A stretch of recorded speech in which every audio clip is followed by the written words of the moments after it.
Now, the first thing that comes to my mind is something which is not entirely in your control.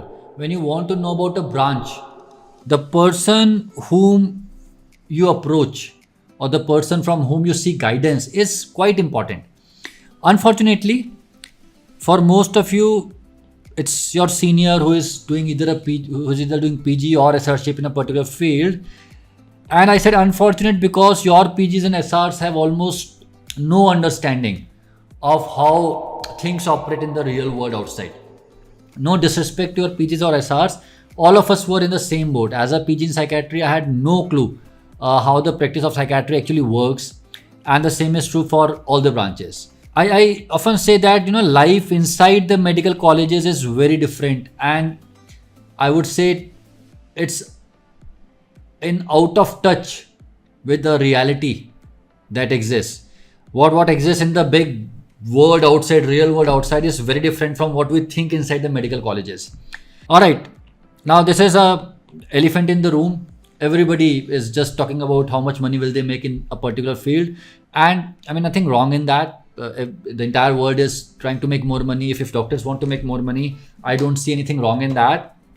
The problem is you think that the major factor which determines how much money you make is the branch, right? And that is why the questions are everywhere. If I take this, how much money will I make? If I take this, how much money will I make?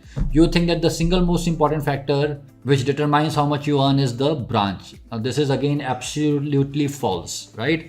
How much money you make is a multivariate, what do we call it in PSM? Multiple factors are involved in finding the right answer.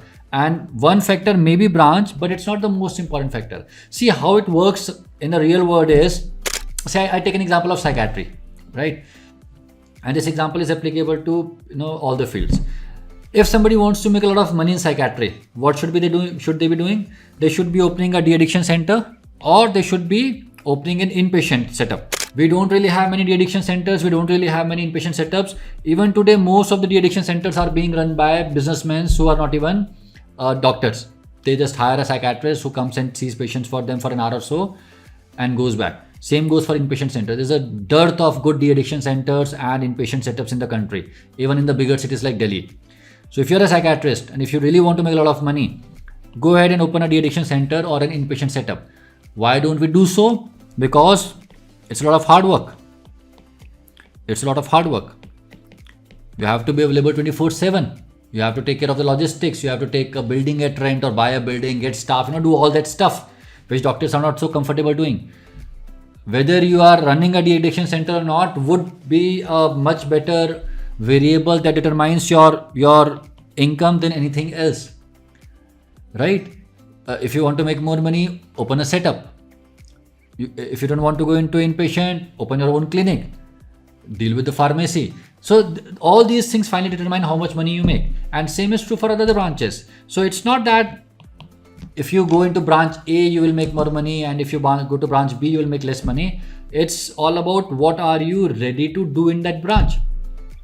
Say you take a top-notch branch. Say you take dermatology, right? It's quite a preferred branch nowadays. You do dermatology from AIIMS Delhi, best college, right? And then you join AIIMS Delhi as a faculty. You're not going to make any money. You do dermatology from the smallest or the newest of the college, and then do some cosmetology course, and then go to Gurgaon and open a big beautiful setup. You will make a lot of money.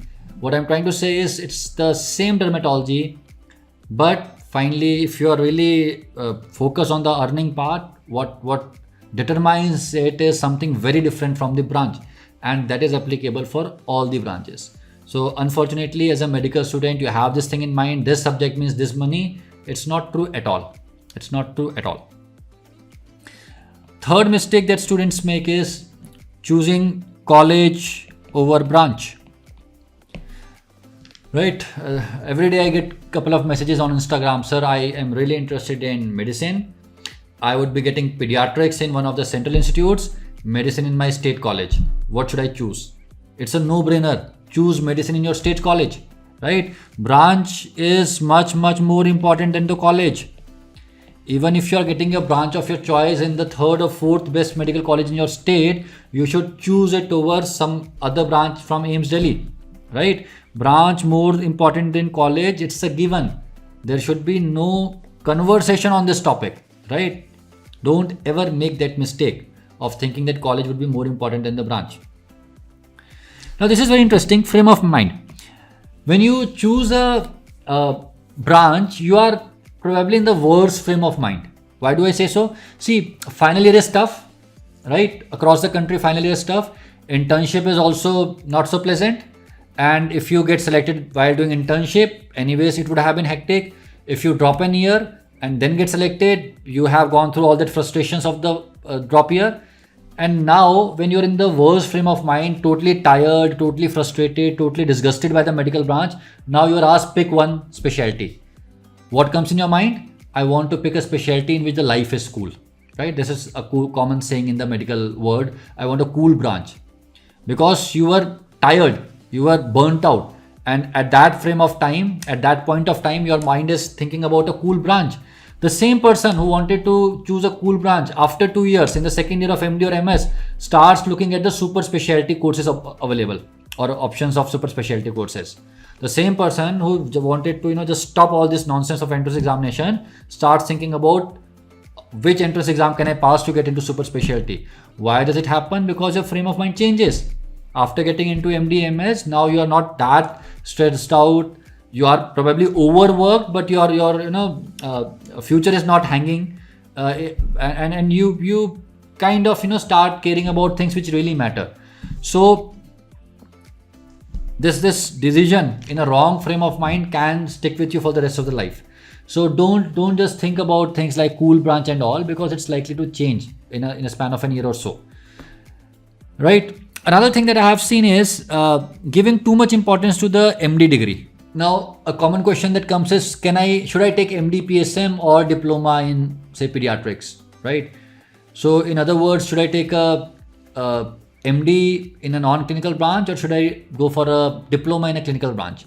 Now, there is no clear answer to that. If you're somebody who is happy with the non-clinical branch, go ahead, take it by all means. There is nothing wrong with that. But say you were somebody who had a clinical bent of mind and you always wanted to be a clinician, and now your rank is such that you would not get an MD seat in a clinical branch, and now you're thinking that just for the sake of having MD, you should get into a non-clinical branch. That does not make any sense. Go for diploma. Go for diploma. See, again, I'll come back to the same thing. In within those four walls of medical colleges, you will be judged, right? There is no doubt about it. People will look down upon you just because you are doing a diploma, right? But outside those four walls, nobody cares. The only thing people care about in the real world is how many patients are willing to show to you, how good a doctor you are, how good your soft skills are, how good your communication is, and that kind of translates into how successful a practitioner you become. And more than 80% of the doctors finally end up practicing in the private world, right? Nothing else matters in that world. The only thing matters is how good you are and how many patients are willing to see you, how good you are considered by your patient. So if you are somebody who had a clinical bent of mind, who wanted to get into practice, do your diploma. Maybe you can go for secondary DNB and practice, right? Don't think that people will think that I'm doing a diploma and they will look down upon me. They will, but inside the medical colleges, not outside the medical colleges. And anyways, why do you care so much about what people think? People will think nonsense anyways. I mean, depending upon your branch, people have their judgments. Even in the medical colleges, somebody who's in orthopedics gets more respect. Somebody who's in biochemistry gets less respect. Somebody who's in psychiatry gets, average respect. Pulmonary, similar. Medicine, a bit more. All these gradations that we have formed work only inside the medical college. The moment you get outside of it, that doesn't matter. You can get great degree from the best of the colleges. If your patients don't like you, if you don't have patients, it doesn't really work for you, right? So get into diploma, take that diploma seat, become a practitioner, and once you become a practitioner, how much you grow depends mostly on you. Then this thing, an interim arrangement. Many students say that let me pick one seat and let me start preparing again, or let me pick the seat and start preparing for something else. Again, 9 out of the 10 times it doesn't work. Once you get into any branch, see, no branch is too cool. right? Even if you take anatomy or physiology, you still have to go to the college and you still have to teach students and you still have to do all those tutorials and whatever things they do. And by the time you reach back home at 5 o'clock or 5:30, don't expect yourself to stay in that frame of mind that you can prepare again. If that is your plan, again, I would advise against it. There are some people who can do it. There are some people who do it, but I mean, not a great strategy, I would believe. So these are some of the common mistakes that I see students doing, and I hope you would be able to avoid these mistakes, and that will really help you in your career later on.